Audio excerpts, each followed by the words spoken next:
نحمده ونصلي على رسوله الكريم اما بعد فاعوذ بالله من الشيطان الرجيم بسم الله الرحمن الرحيم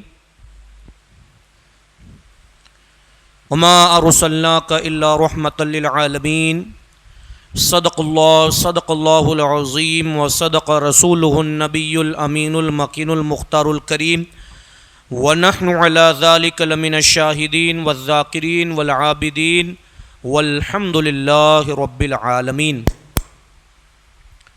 انتہائی عقیدت اور محبت کے ساتھ سب سے پہلے آقا نامدار مدینہ کے تاجدار دونوں عالم کے مالک و مختار حضور احمد مجتبیٰ ارواحنا فدا محمد رسول اللہ صلی اللہ تعالی علیہ وسلم کی بارگاہ ناز میں اپنی غلامی کا ثبوت پیش کرتے ہوئے بآواز بلند پڑھ لیجیے اللہم صلی علی سیدنا محمدین وعلی آل سیدنا محمدین وآلہ واصحابہ وبارک وسلم۔ ایک اور مرتبہ نبی اور آل نبی کی بارگاہ میں درود پاک پڑھ لیجیے اللہم صلی علی سیدنا محمدین وعلى آل سیدنا محمدین وآلہ واصحابہ وبارک وسلم۔ حضرات محترم، آج ہماری یہ تیسری مجلس میلاد مصطفیٰ کے حوالے سے منعقد کی جا رہی ہے۔ گزشتہ شب آپ لوگوں نے اعلان نبوت سے پہلے کے آپ کے بچپنے کے کچھ واقعات، جوانی کے کچھ واقعات اور کس طرح آپ نے دودھ اپنے حقیقی ماں سیدہ آمنہ کے علاوہ حضرت طیبہ طاہرہ ماں حلیمہ سعدیہ کا دودھ پیا، اور پھر جوانی کی دہلیز پر جب آپ نے قدم رکھا تو دوسری مرتبہ آپ کا شق صدر ہوا، یعنی آپ کا سینہ مبارک پاک کیا گیا قریب 10 سال کی عمر میں۔ آج آپ کے سامنے اعلان نبوت کے بعد کے کچھ حالات میں رکھنا چاہوں گا کہ اعلان نبوت کس طرح ہوا، کب ہوا، کیوں ہوا، اور پھر اس کے بعد کیا کیا معاملات عرب کے اندر واقع ہوئے۔ جیسا کہ اللہ نے ارشاد فرمایا کہ اے محبوب، ہم نے آپ کو سارے جہان والوں کے لیے رحمت بنا کر بھیجا، ہر چیز کے لیے آپ رحمت بن کر کے آئے۔ آپ نے جب اعلان نبوت نہیں کیا تھا، اس سے پہلے بھی آپ کافروں کے لیے رحمت تھے۔ جب آپ اس دنیا میں تشریف نہیں لائے، اس سے پہلے آپ جتنے نبی گزرے ان تمام نبیوں کے لیے رحمت بنے۔ نبیوں سے پہلے جہاں اللہ تبارک و تعالیٰ نے آپ کے نور محمدی کو رکھا، وہ جگہ بھی رحمت و برکت والی، اور آپ کے صدقے میں اللہ نے جو کچھ بنایا، اللہ نے ان تمام جہان کے اندر رحمت و برکتوں کا نزول فرما دیا۔ تو حضور سارے جہان کے لیے رحمت ہے، برکت ہے، عظمت ہے، رفعت ہے۔ اب جب حضور صلی اللہ تعالی علیہ وسلم کی عمر 40 سال ہوئی تو آپ کی زندگی کے اندر ایک نیا موڑ آیا، ایک نئی بات دیکھنے کو ملی۔ ہوا یوں کہ جب آپ کی عمر 40 سال ہوئی، 40واں سال شروع ہوا، تو حضور صلی اللہ تعالی علیہ وسلم کے اعلان نبوت کا وقت قریب آیا کہ اب آپ اپنے گھر والے، اپنے رشتہ دار، اہل مکہ، قبیلہ کے مکہ کے جتنے قبیلے، اطراف کے جتنے قبیلے، آس پاس کے گاؤں، دیہات، شہر، ان تمام کے لیے آپ اپنے نبی ہونے کا دعویٰ پیش کریں۔ ابھی تک تو کوئی نبی نہیں بنانے کا کوئی بات ہوئی کہ آپ نبی ہیں، رسول ہیں، آخری نبی ہے، کوئی بات نہیں۔ ابھی تو بس آپ اپنی زندگی جو جی رہے تھے عام طور پر ایک عام انسان جس طرح جیتا ہے ویسے آپ اپنی زندگی جی رہے تھے، لیکن 40واں سال جب آیا تو اللہ کی طرف سے یہ حکم ہوا کہ یا رسول اللہ اب آپ تبلیغ کیجئے، نبوت کا اعلان کیجئے۔ اور اس کی شروعات اس طرح ہوئی کہ حضور صلی اللہ تعالی علیہ وسلم 40واں سال جیسے شروع ہوا، یکا یک آپ لوگوں کی نظروں سے دور ہونے لگے اور اکیلے تنہا اپنی زندگی کو بسر کرنے لگے۔ اب یہاں پر ایک بات آپ کے سامنے میں رکھوں، جو اکثر لوگ یہ دعویٰ کرتے ہیں، اس پر دلیل کرتے ہیں، اس پر ڈیبیٹ کرتے ہیں کہ بھائی حضور صلی اللہ تعالی علیہ وسلم کو 40ویں سال میں ہی کیوں اعلان نبوت آپ نے فرمایا؟ ایک سوال کرنے والے کرتے ہیں، 30 سال کی عمر میں کیوں نہیں کیا؟ 20 سال کی عمر میں کیوں نہیں کیا؟ جب آپ جوان ہو رہے تھے تب آپ نے اعلان نبوت کیوں نہیں کیا؟ آپ نے اپنے دادا کے دور میں کیوں نہیں کیا؟ اس کا سوال الگ الگ علماؤں نے الگ الگ اپنے اعتبار سے دیا۔ بس آپ لوگوں کو میں سمجھانے کے لیے بتا دوں کہ پیارے آقا علیہ الصلوۃ والسلام کی زندگی کو اگر آپ کھول دیں، حضور کی سیرت کو آپ اگر کھول دیں، اور وہ کھولنے کے بعد جب سے یہ دنیا بنی، جب سے یہ عالم بنا، اور جب تک یہ عالم، جب تک یہ دنیا چاند ستارے رہیں گے قیامت تک، تو جب سے یہ بنا اور جب تک رہے گا، اگر حضور کی زندگی کو کھول دیا جائے اور کوئی حضور کی زندگی کو پڑھے یا سنائے تو یہ پوری کی پوری زندگی کم پڑ جائے گی، لیکن حضور کی سیرت طیبہ کی شان کبھی ختم نہیں ہوگی۔ حضور کی زندگی اگر کھول دی جائے، اتنا لمبی تفصیل، اتنے لمبے واقعات، اتنی لمبی دلیلیں، اور حضور کی سیرت پر ایسی ایسی کتابیں لکھی گئی کہ اگر آپ اس پورے جامع مسجد میں حضور کی سیرت کی کتابوں کو بھر دو تب بھی وہ جگہ کم پڑ جائے گی۔ اتنی سیرت کی کتابیں حضور پر لکھی گئی۔ تو جو حضور کی زندگی تھی وہ مشیت الہی تھی۔ جب اللہ کا فرمان ہوتا پیارے آقا علیہ الصلوۃ والسلام اللہ کی مشیت کے مطابق، اللہ کی منشا کے مطابق، اللہ کے حکم کے مطابق وہ کام کرتے تھے۔ 40 سال کی عمر میں جو آپ نے اعلان نبوت فرمایا، اس کے بہت سارے جوابات ہیں، میں اس پر نہ جاتے ہوئے بس ایک سمپل بات بتا دوں کہ یہ اللہ کی طرف سے ایک مشیت تھی، یہ اللہ کی طرف سے حکم تھا کہ محبوب 40 سال میں آپ اعلان نبوت کرو۔ آپ نے 40 سال میں اپنا اعلان نبوت کیا۔ اس کے علاوہ بھی بہت سارے جواب ہیں، لیکن اس کی تفصیل بڑھ جائے گی، وہ کبھی انشاءاللہ وقت رہے گا تو میں بیان کروں گا۔ تو آپ یکایک غائب ہونے لگے۔ مکہ کے اندر ایک بہت اونچا پہاڑ جس کو غار ہیرا کے نام سے جانا جاتا ہے، جبل ہیرا، اور اس کو جبل نور بھی کہا جاتا ہے۔ بیان کیا جاتا ہے کہ جب رات ہو جاتی ہے تو آج بھی مکہ کے پہاڑوں کے اوپر کوئی لائٹس، کوئی روشنی نہیں لگی ہے۔ ہاں کچھ جہاں مکانات بنے وہاں روشنی نظر آئے گی، لیکن واحد یہ پہاڑ ہے کہ جب رات ہوتی ہے تو یہ غار ہیرا اپنی شان کے مطابق چمکنے لگتا ہے۔ ایسا لگتا ہے کہ اس پر کسی نے لائٹ فٹ کی ہے، روشنی فٹ کی ہے۔ اس کو جبل نور بھی کہا جاتا ہے۔ تو حضور صلی اللہ علیہ وسلم اس پہاڑ کے اوپر ایک کھو، ایک اندر جگہ ہے، اس جگہ پر جاتے اور کئی دنوں تک وہاں قیام کرتے، عجائبات اللہ کی جو عجائبات، جو نشانیاں، جتنے بھی مناظر جو ہم دیکھتے ہیں اپنی نظروں سے، نظارے دیکھتے ہیں قدرت کے، یہ نظارے کرتے ہیں پیارے آقا علیہ الصلوۃ والسلام، ان تمام نظاروں کو دیکھتے اور غور و فکر کرتے، اللہ کی بارگاہ میں دعا کرتے، اے رب ذوالجلال میری قوم آنکھ رکھتی ہے لیکن دیکھنے کی ان کو قوت نہیں ہے، میری یہ قوم زبان رکھتی ہے لیکن بولنے کی وہ طاقت ان میں نہیں ہے، کان رکھتی ہے لیکن سننے کی طاقت نہیں ہے، دل ہے مگر مردہ دل ہے، ذہن ہے مگر ذہن پر پردے پڑے ہوئے ہیں۔ اے اللہ تو میرا رب ہے، میرا معبود ہے، میں تیری عبادت کرتا ہوں۔ اے مالک حقیقی، اے پروردگار عالم، کوئی ایسا راستہ بتا کہ میری قوم زمانے میں سب سے آگے بڑھ جائے، میری قوم نیک بن جائے، میری قوم اچھی بن جائے۔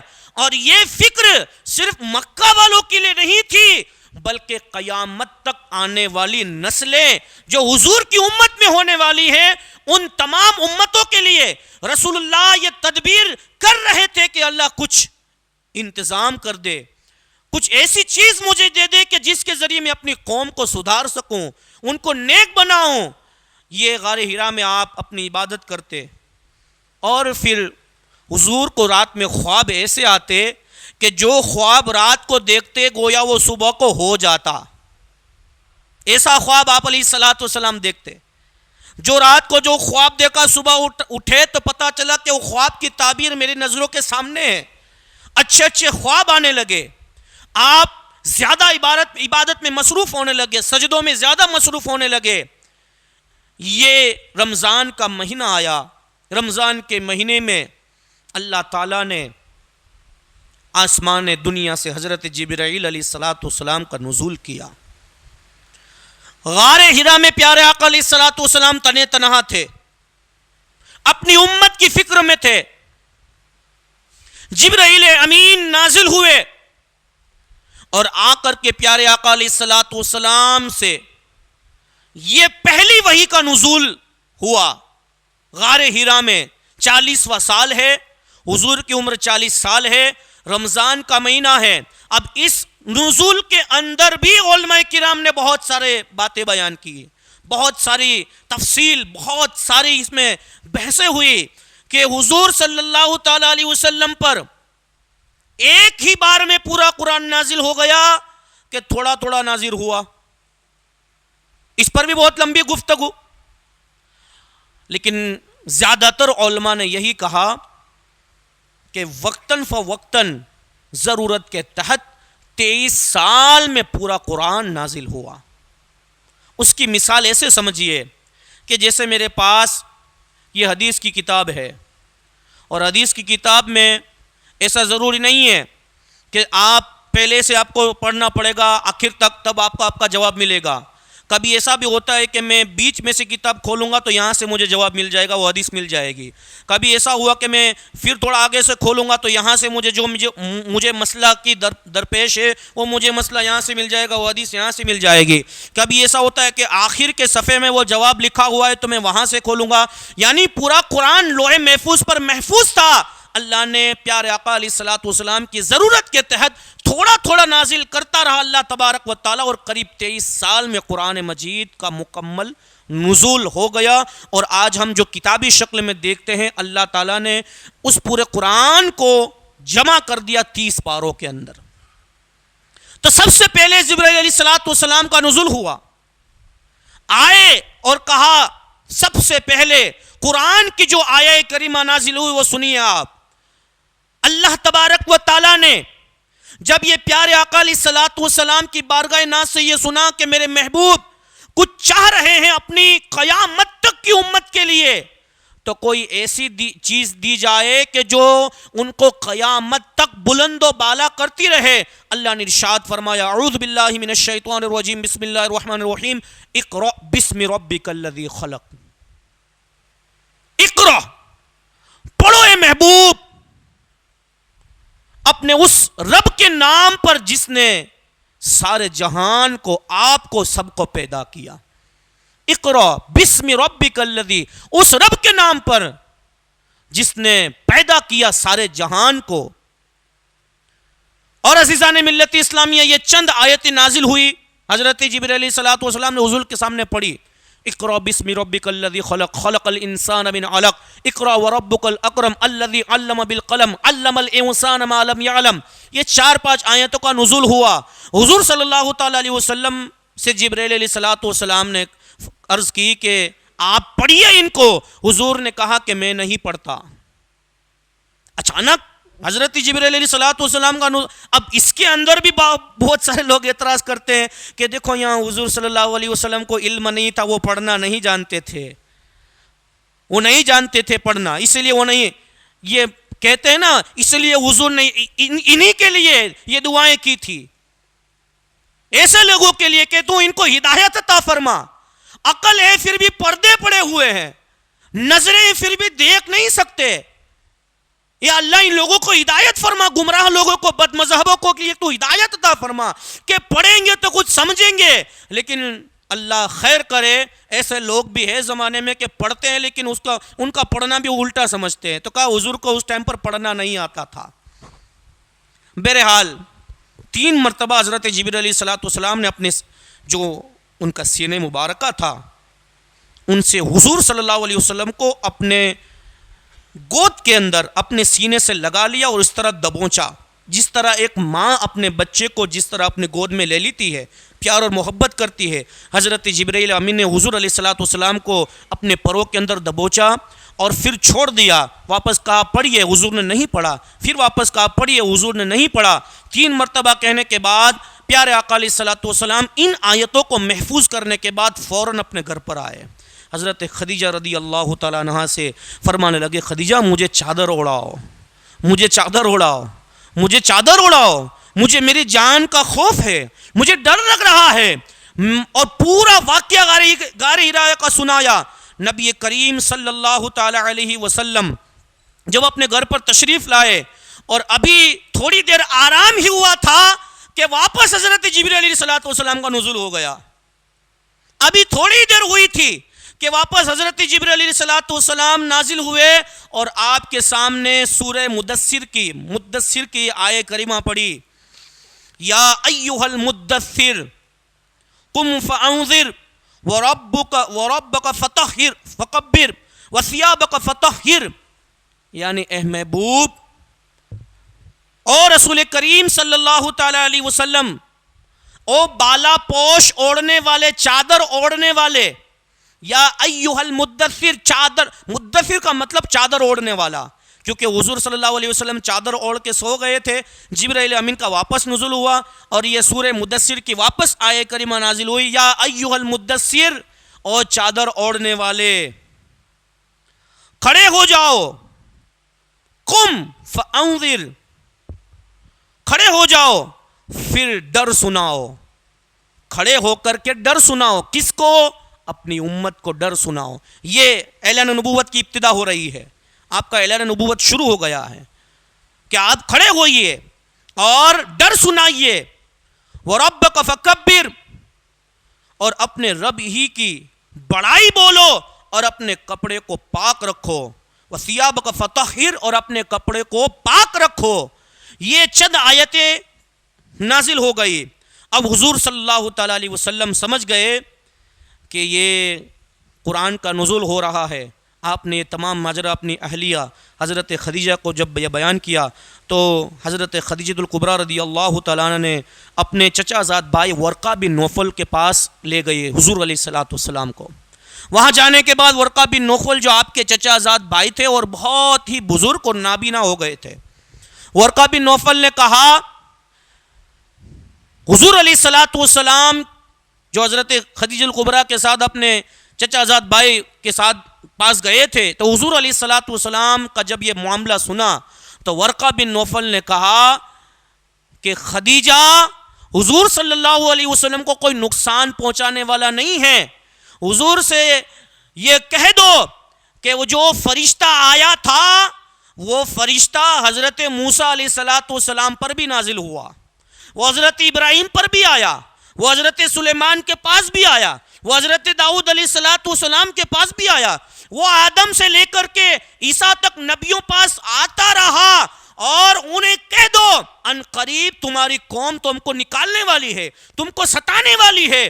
تو حضرت خدیجہ نے کہا بھائی یہ کیا کہہ رہے ہو، یہ میرے سرتاج کو اپنی قوم نکالے گی؟ ورقہ بن نوفل نے کہا کہ ہاں ضرور ان کی قوم نکالے گی، اور میں ان کے نام کا ابھی سے کلمہ پڑھتا ہوں، اگر میں اس وقت ہوتا جب ان کی قوم ان کو مکہ سے نکالتی تو میں ضرور ان کی مدد کرتا، لیکن میں اس وقت تک زندہ نہیں رہوں گا۔ جب یہ ورقہ بن نوفل کا یہ بیان سنا، پیارے آقا علیہ الصلوۃ والسلام بھی تعجب میں پڑ گئے کہ میری قوم مجھے نکالے گی۔ بہرحال آپ نے اللہ کے فرمان کے مطابق کوہ صفا کے اوپر چڑھ کے جتنے مکہ والے تھے سب کو بلایا، آؤ بھائی سب لوگ آئے۔ آپ نے اپنے کوہ صفا کے اوپر چڑھ کے اعلان فرمایا اپنی نبوت کا، کیا تم لوگوں سے میں کہوں کہ میں سچا انسان ہوں تو تم مانو گے؟ مکہ والوں نے کہا بے شک آپ سچے ہیں۔ اگر میں کہوں کہ میں امین ہوں تو تم مانو گے؟ کہا ہاں آپ امین ہے۔ کہا میں کہہ دوں کہ اگر اس پہاڑ کے پیچھے فلاں آدمی چھپا ہے تو تم مانو گے؟ کہا ہاں ہم مانیں گے کہ فلاں پہاڑ کے پیچھے آدمی چھپا ہے۔ کہا میں اگر کہہ دوں کہ فلاں شخص کے پاس اتنا مال ہے تو تم مانو گے؟ کہا ہم مان لیں گے۔ کہا تم مجھے جھوٹا سمجھتے ہو؟ کہا نہیں آپ جھوٹے نہیں ہو۔ تمام اپنی باتیں کی پیارے آقا علیہ الصلوۃ والسلام نے۔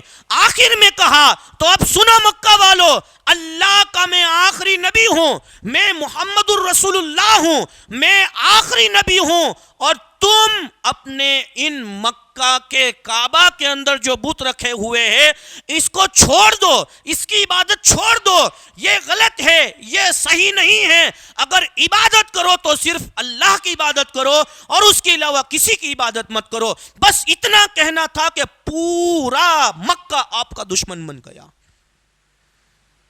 پورا مکہ دشمن بن گیا۔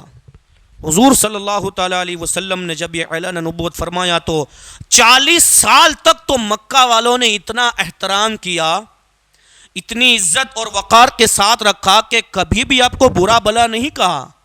جیسے ہی یہ کہا کہ میں اللہ کا آخری نبی، اس کا رسول، اور تم لوگ یہ بتوں کی عبادت چھوڑ کر کے مجھے اپنا نبی مان لو اور ایک اللہ کی عبادت کرو، اس کے علاوہ کسی کے سامنے سجدہ مت کرو، یہ سننا تھا کہ سب آگ ببولے ہوئے۔ اور اللہ اکبر، مکہ والوں نے آپ کو پاگل کہنا شروع کر دیا۔ کسی نے مجنوں کہا معاذ اللہ، کسی نے جادوگر کہا، کسی نے کہا یہ تو شیطان کا کوئی روپ لے کر کے آیا ہے، کسی نے کچھ کہا، کسی نے گالیاں دی، کسی نے کچھ کہا۔ پورا جتنے مکہ کے قبیلے تھے آپ کے دشمن بن گئے، اور نبی کریم صلی اللہ تعالیٰ علیہ وسلم کے اس کے بعد 3 اپنی نبوت کے دور شروع ہوئے۔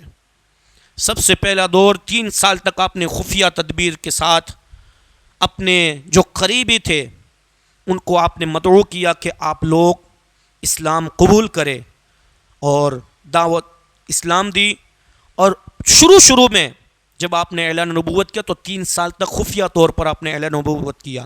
پھر 4تھے سال میں اللہ تبارک و تعالیٰ نے ارشاد فرمایا وَأَنذِرْ عَشِيرَتَكَ الْأَقْرَبِينَ، اور اپنے جو زیادہ قریب ہیں ان کو آپ دعوت اسلام پیش کرو۔ پھر نبی کریم صلی اللہ تعالیٰ علیہ وسلم سے، پیارے آقا علیہ الصلوۃ والسلام سے اللہ نے ارشاد فرمایا فَاسْدَعْ بِمَا تُؤْمَرْ، یعنی یا نبی کریم صلی اللہ تعالیٰ علیہ وسلم اب آپ کھلا طور پر اعلان نبوت فرمائیے۔ تو یہ 3 سال آپ نے اعلان نبوت فرمایا۔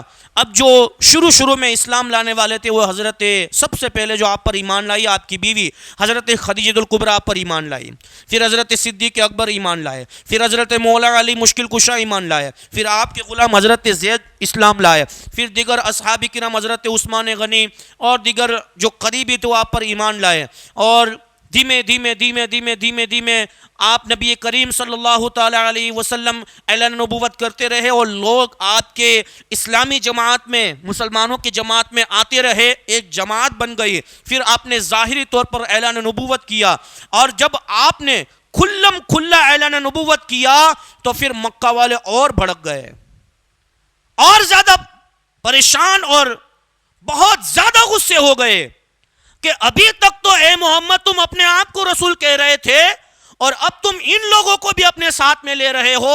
پھر مکہ والوں نے ظلم و ستم شروع کیا۔ آج یہ اللہ کے رسول کا یہ کروڑہ احسان ہے کہ ہرمڈیا کے جامع مسجد میں بیٹھ کر کے مصطفیٰ کا ذکر کتنی خوشی خوشی کر رہے ہیں، لیکن وہ مسلمانوں نے ایسا بھی دور دیکھا ہے کہ جو کفار مکہ کے سامنے کوئی کلمہ بھی پڑھتا تو اس کی زبان کاٹ لی جاتی تھی۔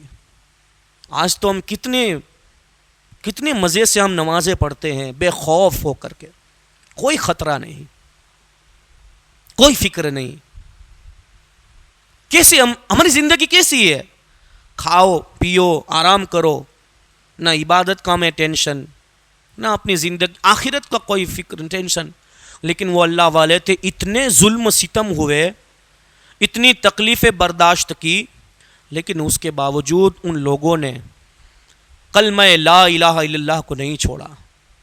اب ایک اور بات سن لیجئے کہ جب یہ پیارے آقا علیہ الصلاۃ والسلام نے جب یہ اعلان نبوت کیا نا، تو مکہ کے کچھ سردار آپ کے ایسے دشمن ہوئے کہ ہر دم حضور کو قتل کرنے میں ہی لگے رہتے تھے، جہاں دکھے وہاں اس کو مارو، یہ جادوگر کو معاذ اللہ۔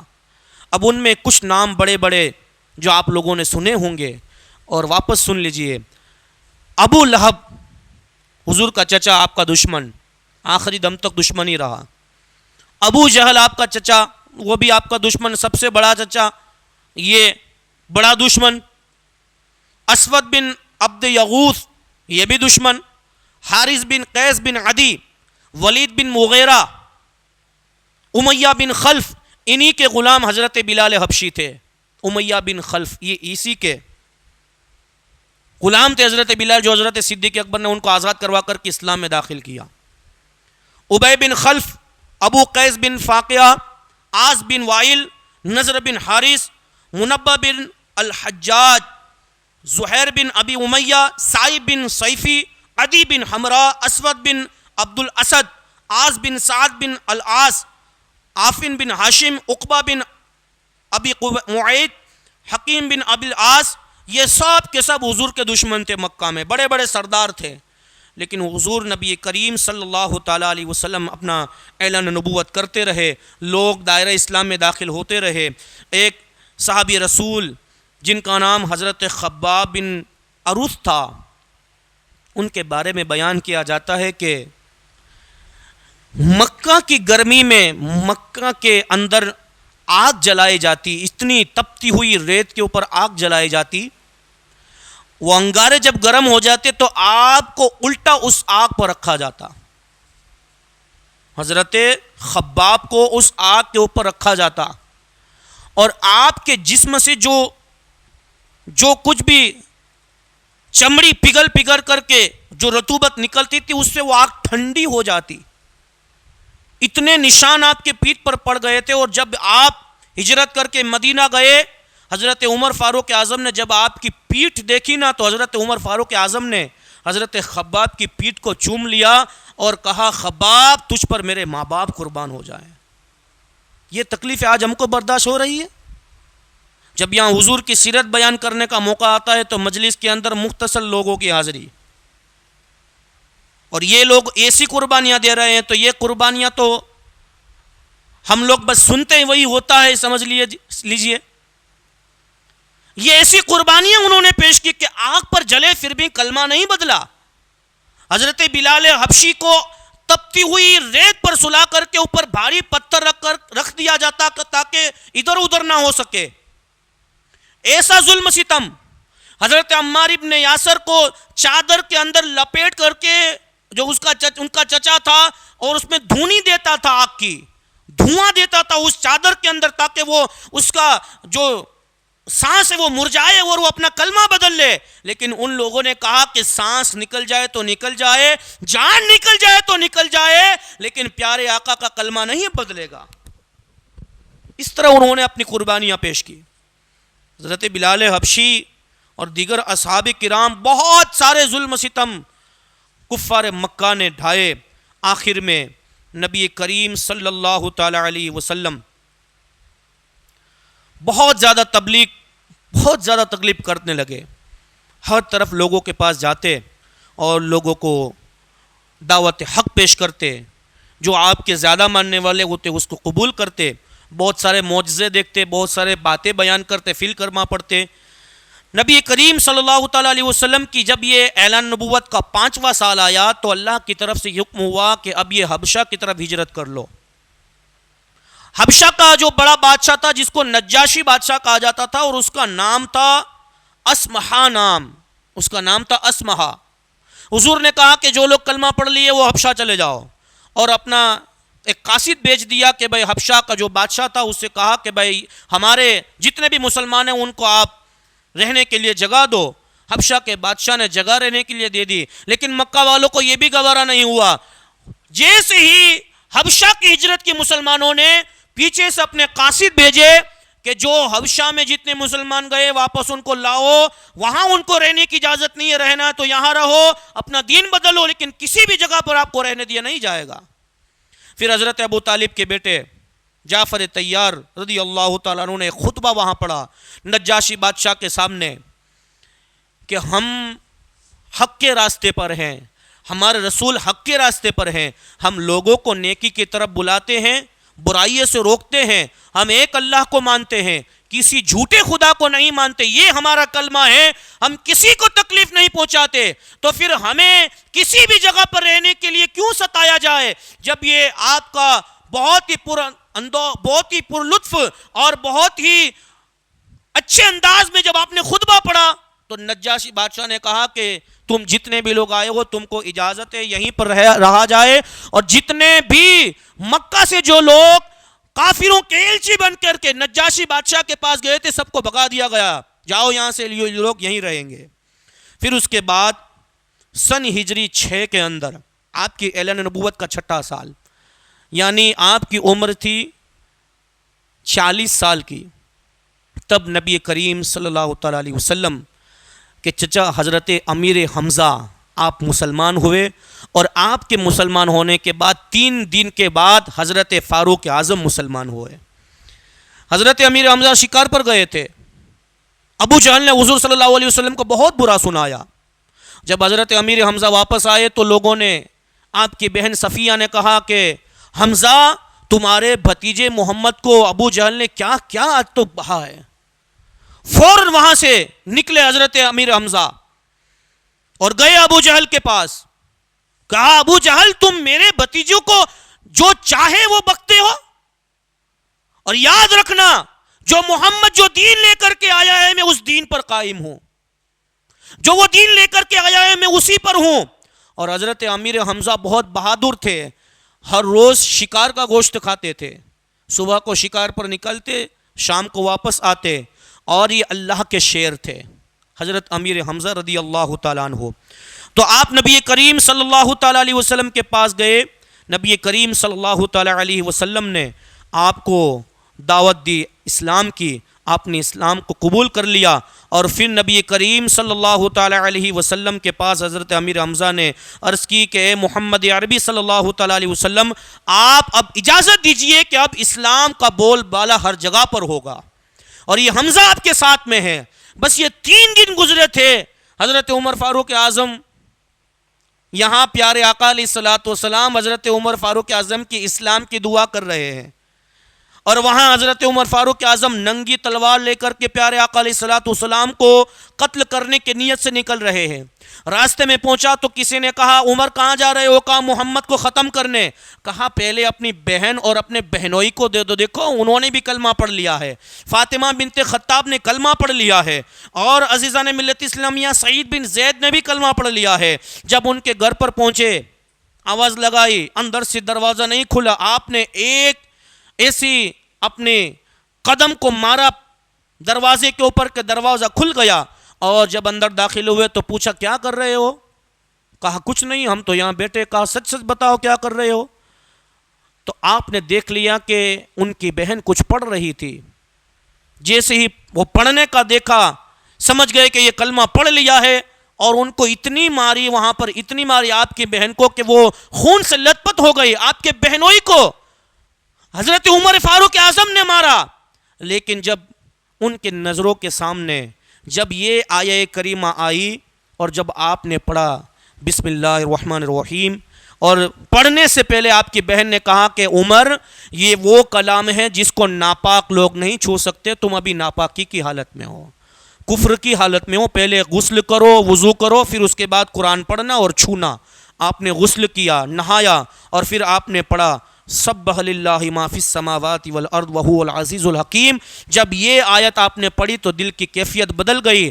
آئے تو تھے ننگی تلوار لے کر کے. جب مصطفیٰ کریم صلی اللہ علیہ وسلم حضرت ارقم کے گھر میں تھے، حضرت ارقم کے گھر میں جب آپ تھے تو وہاں جن کو دار ارقم بھی کہا جاتا ہے، تو ارقم کے گھر میں جب داخل ہوئے حضرت عمر فاروق اعظم، پیارے کریم صلی اللہ علیہ وسلم کا چہرہ دیکھ کر کہا یا رسول اللہ کلمہ پڑھا لیجیے، اسلام میں داخل کر لیجیے. یہ قرآن کی برکتی کہ فاروق اعظم جیسوں کا دل بھی نرم ہو گیا. اتنے سخت آدمی تھے پھر بھی ان کا دل نرم ہو گیا.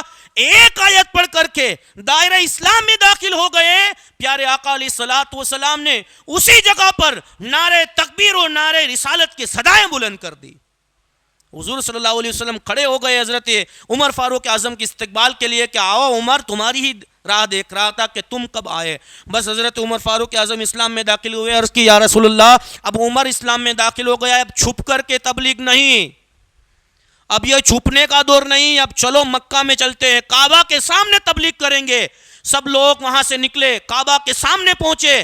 حضرت عمر فاروق اعظم نے پورے مکہ والوں کے سامنے اعلان کیا، مکہ والوں سن لو، میں عمر بن خطاب اس محمد عربی کا کلمہ پڑھ لیا ہے اور میں آج سے ان کا سچا اور وفادار غلام بن گیا ہوں اور تا دم حیات ان کا غلام بن کر کے رہوں گا. جب تک عمر کی زندگی رہے گی تب تک میں ان کا کلمہ پڑھتا رہوں گا. پھر سن ہجری 7 ہوئی، آپ کی اعلان نبوت کا 7واں سال. اب یہ حضرت عمر بھی کلمہ پڑھ لیا، بڑے بڑے صحابہ جو تھے سب نے کلمہ پڑھ لیا. مکہ والے پریشان. تو مکہ والوں نے جس طرح ہم کرتے ہیں نا، آج ہمارے یہاں سسٹم ہوتی ہے نا کہ بھائی جب کوئی نہیں مانتا تو کہتے ہیں بھائی اس کو جماعت میں سے خارج کر دو، اس کو جماعت میں سے نکال دو، یہ جماعت کے لائق نہیں ہے، یعنی اس کو نعت میں سے نکال دو، یہ گھر ہمارے جماعت کے لائق نہیں ہے. مکہ والوں نے ایک بڑا کانفرنس کیا اور کہا جتنے بھی کلمہ پڑھ لیا ہے جن لوگوں نے، ان کا بائیکاٹ کر دو، نہ ان سے کوئی رشتہ کرے، نہ ان کو کوئی پانی پلائے، نہ ان سے کوئی گفتگو کرے، نہ ان کے بچوں کو کوئی پانی پلائے، ان کو الگ ہی کر دو. حضرت ابو طالب کے گھر کے اندر سبھی لوگ رہنے لگے. جہاں حضرت ابو طالب کی جگہ تھی وہاں حضور صلی اللہ علیہ وسلم نے قریب 3 سال تک بھوکے پیاسے آپ رہے. کچھ مل گیا تو کھا لیا ورنہ ویسے ہی. بچے پیاس سے تڑپتے لیکن کون دے پانی، پورا مکہ ایک طرف اور یہ جماعت ایک طرف. ایسی قربانیاں جب ان لوگوں نے پیش کی تب یہ ہم کو مفت میں اسلام مل گیا ہے. 3 سال تک بھوکے پیاسے رہے. اور پھر عزیزان ملت اسلامیہ، پھر سن نبوی یعنی نبوت کا 10واں سال جب شروع ہوا تو پیارے آقا علیہ الصلوۃ والسلام کے لیے غم کا سال آیا. غم کا سال اس لیے کہ حضور صلی اللہ تعالیٰ علیہ وسلم کو اس سال 2 جھٹکے لگے. ایک جھٹکا تو یہ کہ آپ کی اہلیہ محترمہ حضرت خدیجۃ الکبریٰ کا انتقال ہو گیا آپ کی نبوت کے 10ویں سال.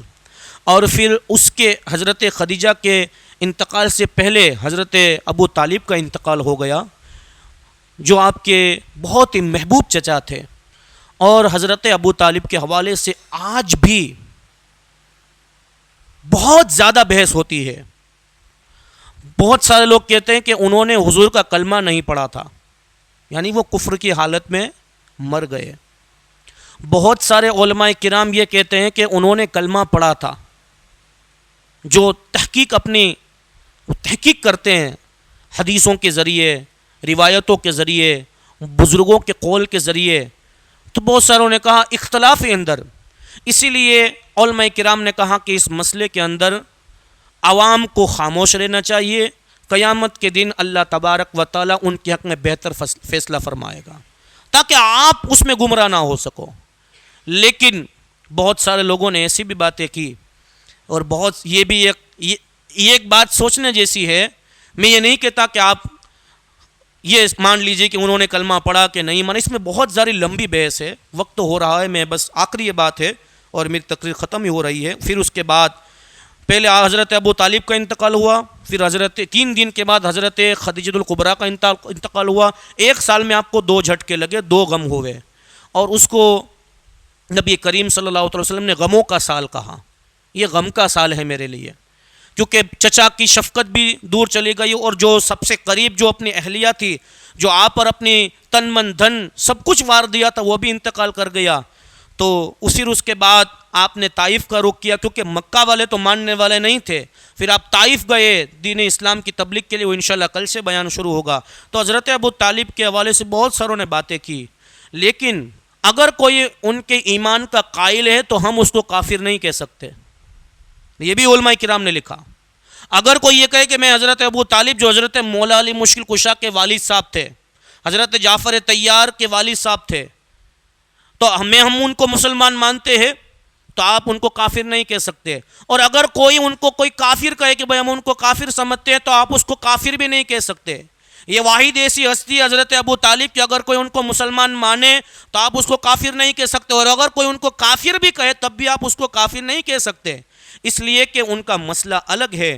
لیکن کسی سمجھ والوں نے یہ بھی بات کی، 2 باتیں میں آپ کے سامنے رکھوں کہ دیکھیے، جتنے بھی کفار مکہ تھے جو حضور کے دشمن تھے، جنہوں نے کلمہ نہیں پڑھا، وہ تمام کے نام و نشان مٹ گئے۔ وہ کہاں کیا مرے، کس طرح مرے، کسی کو کوئی خیال نہیں ہے۔